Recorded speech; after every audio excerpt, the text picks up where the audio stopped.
नमस्कार, आप देख रहे हैं हमारा खास कार्यक्रम प्रार्थना हो स्वीकार और मैं हूं आपके साथ गीतिका पंत। जिंदगी में अगर सुख आता है तो उसके साथ दुख भी चलकर आता है। ये एक सिक्के के दो पहलू हैं। अगर समस्याएं हैं तो इसका समाधान भी होगा। सनातन संस्कृति में हर समस्या के लिए एक देव है। जैसे विद्या और बुद्धि के लिए गणपति और मां सरस्वती की पूजा की जाती है। विवाह की बाधा के लिए शिव पार्वती की स्तुति की जाती है। आज हम जानेंगे समस्या का समाधान किस तरह से भगवान से जुड़ा है और किस महा उपाय से आप अपनी समस्या से छुटकारा पा सकते हैं।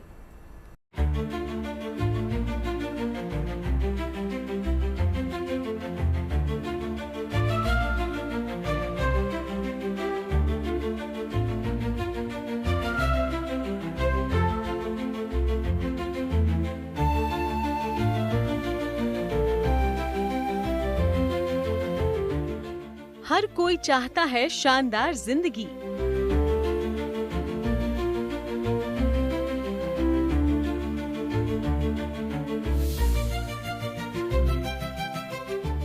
तो करिए ज्योतिषीय उपाय और ईश्वर की बंदगी।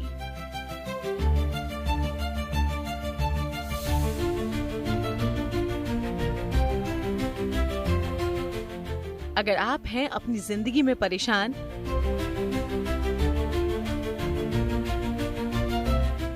तो महा उपाय से बढ़ेगा मान सम्मान।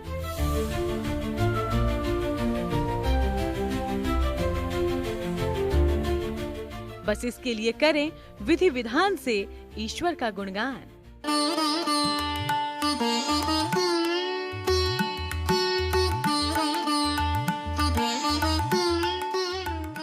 जब भी हम होते हैं परेशान तो याद आते हैं भगवान। ये हमारी आस्था भी है और विश्वास भी। जब भी हम मुश्किलों के भंवर में होते हैं तो हम अपनी अर्जी भगवान के दर में लगाते हैं। मंदिरों में जाते हैं, पूजा पाठ करते हैं, यज्ञ अनुष्ठान करवाते हैं या फिर जिस भी हालात में होते हैं वहीं से ईश्वर का सुमिरन करते हैं और विकट हालात से निकलने पर भगवान को कोटि कोटि धन्यवाद भी देते हैं। जो व्यक्ति आस्थावान सनातनी है वो अपने गुरु के दिए हुए मंत्र या गुरु में साधना रखता हो या अपने कुल के इष्ट देवताओं का जो भजन पूजन करता हो, उस व्यक्ति का सम्मान कभी हानि हो ही नहीं सकता। फिर भी यदि किसी कारण से समाज में उस व्यक्ति की जग हसाई हो रही हो या सम्मान न मिल पा रहा हो, ऐसे व्यक्ति को भगवान नारायण और लक्ष्मी दोनों के संयुक्त रूप से पूजन करना चाहिए। आज हम जानेंगे कि कैसे आपके सुख और दुख से है भगवान का कनेक्शन। जब हम बीमार होते हैं तो अस्पताल जाते हैं, बीमारी से संबंध रखने वाले विभाग में जाकर इलाज करवाते हैं। कुछ इसी तरह से चलती है विधाता की सत्ता।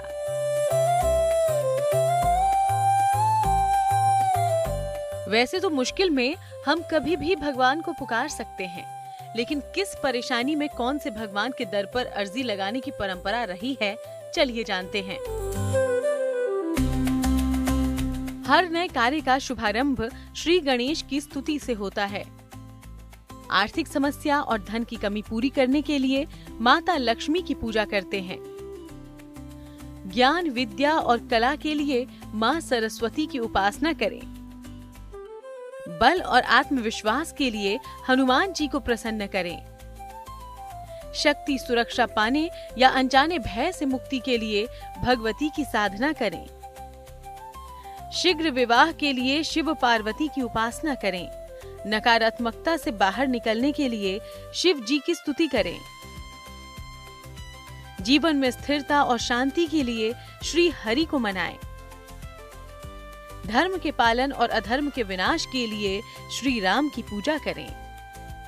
जीवन में प्रेम और करुणा के लिए श्री कृष्ण की आराधना करें। सामान्य अगर कार्य अटक रहे हो और न बन पा रहे हो तो ऐसे व्यक्ति को सबसे पहले शिव जी का पूजन अवश्य करना चाहिए। उसके सारे कार्य सिद्ध करने वाले शिव जी हैं। इसके अलावा जो व्यक्ति दुर्गा जी के मंदिर में जाकर या गणेश जी के मंदिर में जाकर मिठाई चढ़ाता होगा, जो व्यक्ति वहां छोटे बच्चे को खाने पीने का सामान अवश्य बांटे, उस व्यक्ति के सारे कार्य और सारे मनोरथ सिद्ध होने लगते हैं।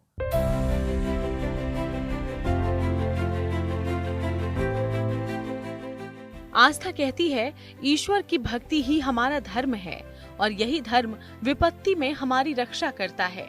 चलिए जानते हैं, अगर आप समाज में मान सम्मान पाना चाहते हैं तो किस देवता को प्रसन्न करने का महा उपाय करें।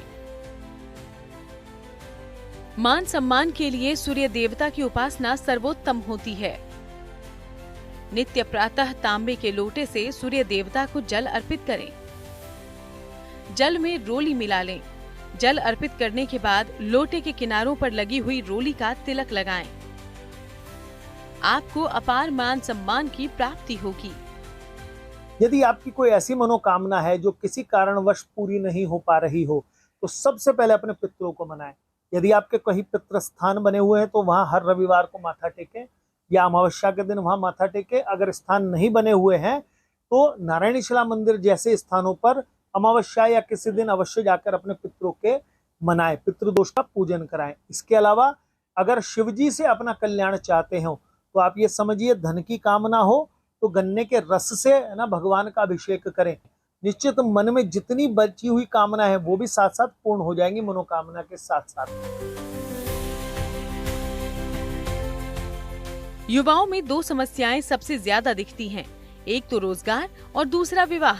चलिए जानते हैं कि विवाह की बाधा का अंत किस देव की उपासना से होगा और क्या है इसका ज्योतिषीय समाधान। विवाह के लिए मां दुर्गा की उपासना सर्वोत्तम होती है। नित्य प्रातः मां दुर्गा के समक्ष घी का दीपक जलाएं। इसके बाद देवी को पुरुष लाल फूल अर्पित करें, स्त्रियां सिंदूर चढ़ाएं। फिर देवी के मूल मंत्र ओम दुम दुर्गाय नमः का जाप करें। आपका विवाह शीघ्र हो जाएगा। इन्हीं कारणों से अगर विवाह में अड़चन व्यक्ति के चली आ रही हो, वैसे तो ज्योतिषीय उपचार करने चाहिए किस कारण की वजह से हुआ है। जैसे मंगली व्यक्ति है तो मंगल की शांति करा के हनुमान जी की सेवा करे, परंतु मुख्य रूप से शुक्र की उपासना करने से, लक्ष्मी जी की उपासना करने से और भगवान नारायण को पीले वस्त्र, पीली वस्तुएं और लक्ष्मी जी को चांदी के सिंदूर की डिब्बी में सिंदूर भर के भेंट करने से व्यक्ति के विवाह संबंधी जितनी अड़चन है तुरंत दूर हो जाती है। तो देखा आपने कैसे इन छोटे छोटे उपायों को करके आपके संकट दूर हो सकते हैं। आगे हम जानेंगे नौकरी और व्यापार में कैसे उन्नति पाएं और कौन सी देवता को प्रसन्न करें। आपकी हर परेशानी का आसान हल आपको बताएंगे। तब तक आप देखते रहिए प्रार्थना हो स्वीकार।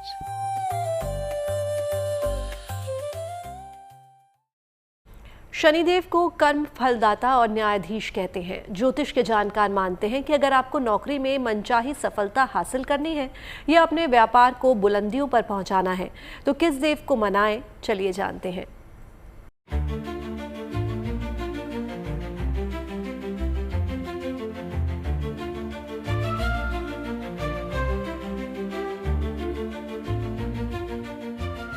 जब पाना हो बेहतरीन रोजगार,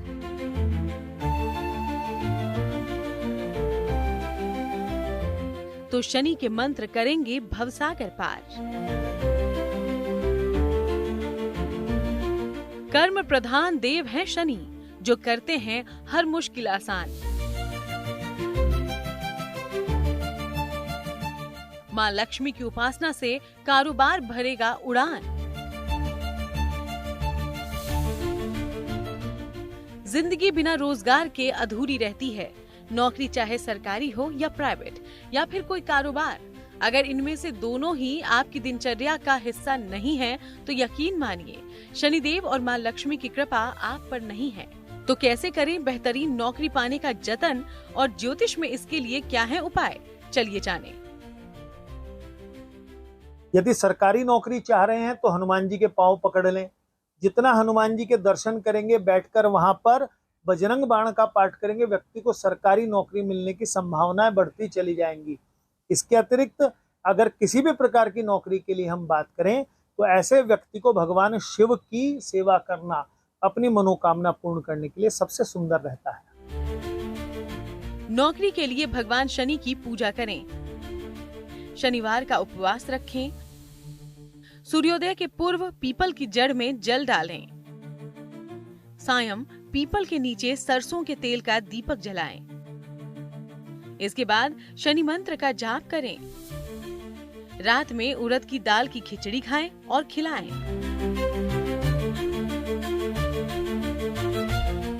माँ लक्ष्मी को धन की देवी कहा जाता है। आर्थिक संपन्नता की प्रतीक है माता। घर में लक्ष्मी का आगमन हो तो घर खुशियों से भर जाता है। हर मुश्किल आसान हो जाती है। घर में किसी चीज का अभाव नहीं रहता। अगर आप नौकरी नहीं कर रहे हैं तो आप व्यवसाय जरूर करना चाहेंगे, लेकिन अगर कारोबार करने के बाद भी उसमें उन्नति नहीं हो रही है तो इसके लिए कौन सा उपाय करें जिससे आपका कारोबार सफलता की ऊंचाइयों को छू सके, चलिए जानें। व्यवसाय के लिए माँ लक्ष्मी की पूजा करें। कारोबार के स्थान पर गुलाबी पुष्प पर बैठी हुई माँ लक्ष्मी की स्थापना करें। काम शुरू करने के पहले माँ को रुई में लगाकर गुलाब का इत्र अर्पित करें। फिर वही इत्र स्वयं लगा लें।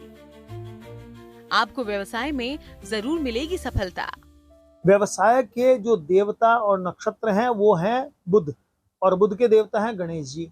तो जो व्यक्ति व्यापार में वृद्धि चाहता हो, एक तो बुध को ठीक रखे, छोटी कन्याओं को सम्मान पूर्वक कुछ ना कुछ भेंट देता रहे, साथ में गणेश जी को पूजन करे। गणेश जी को दुर्वा, पान के ऊपर लड्डू और सिक्का रख के अर्पण करने से सदैव व्यापार में वृद्धि होती रहती है।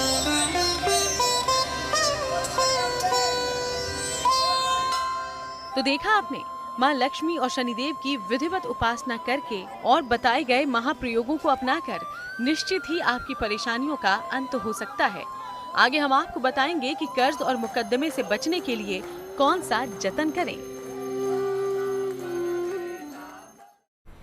कहते हैं उत्तम स्वास्थ्य ही सबसे बड़ा धन है और कर्ज रहित जीवन में ही आनंद है। तो अब चलिए जानते हैं कि निरोगी काया पाने और मुकदमों के झंझटों से बचने के लिए कौन से भगवान से फरियाद करनी चाहिए जिससे आपका जीवन सुखमय हो सके। देखिए, अगर किसी व्यक्ति को लगातार रोग से ग्रस्त होना पड़ रहा हो, दुर्घटनाएं उसके मार्ग में आती रहती हों, या जीवन पर संकट बना रहता हो, शत्रु बहुत अधिक परेशान कर रहे हों, ऐसे व्यक्ति को बगलामुखी माता की सेवा जरूर करनी चाहिए। व्यक्ति को प्रतिदिन संध्या के समय जब अंधकार होने लगे, माँ बगलामुखी के समक्ष बैठकर, उनकी तस्वीर के समक्ष बैठकर उनके बीज मंत्र की एक माला अवश्य करे। इसके अतिरिक्त महामृत्युंजय का पाठ करना और शिव का सेवन करना। शिव की सेवा जो व्यक्ति करेगा उस व्यक्ति को कभी भी अल्प मृत्यु प्राप्त नहीं हो सकती। आयु की रक्षा के लिए शिव जी की उपासना करना उत्तम होता है। नित्य प्रातः शिव जी को पंचामृत अर्पित करें। इसके बाद जल चढ़ाएं। फिर ओम जूं सह माम पाले पाले का 108 बार जाप करें। ये प्रयोग करने वालों की आयु और स्वास्थ्य की रक्षा करती है।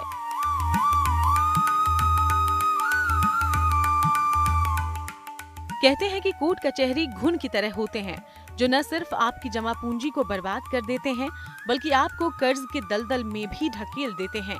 चलिए अब आपको बताते हैं कि कैसे इस मुसीबत से छुटकारा पाया जाए। देखिए, ग्रह है राहु और मंगल जो व्यक्ति को कर्जा चढ़वाते हैं।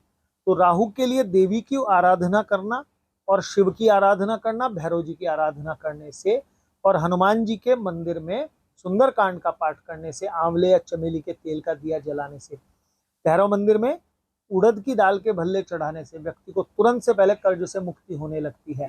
जिन व्यक्तियों को मुकदमे या झूठे लांछन लग रहे हैं, ऐसा व्यक्ति शनिदेव को भी अवश्य मनाए, हनुमान जी की सेवा करे। मंगलवार शनिवार उनको लौंग की माला चढ़ाए, 31 लौंग काले धागे में बांधकर या पान में लौंग रखकर उनको अर्पण करे। निश्चित मुकदमे उसके हित में आते चले जाएंगे। मुकदमा कभी हार नहीं सकता ऐसा व्यक्ति। मुकदमे और कर्ज से मुक्ति के लिए हनुमान जी की उपासना करें। नित्य प्रातः हनुमान जी को सिंदूर अर्पित करें। स्त्रियां लाल फूल चढ़ाएं। उनके सामने घी का 9 मुखी दीपक जलाएं। इसके बाद हनुमान जी को गुड़ का भोग लगाएं।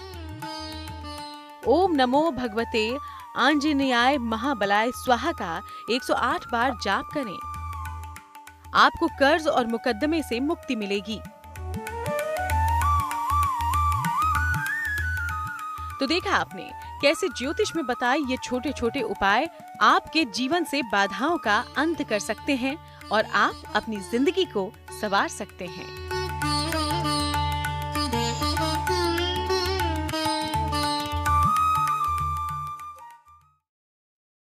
प्रार्थना हो स्वीकार में आज के लिए बस इतना ही। बाकी देश और दुनिया की तमाम पॉजिटिव न्यूज के लिए अब बने रहिए गुड न्यूज टुडे पर। नमस्कार।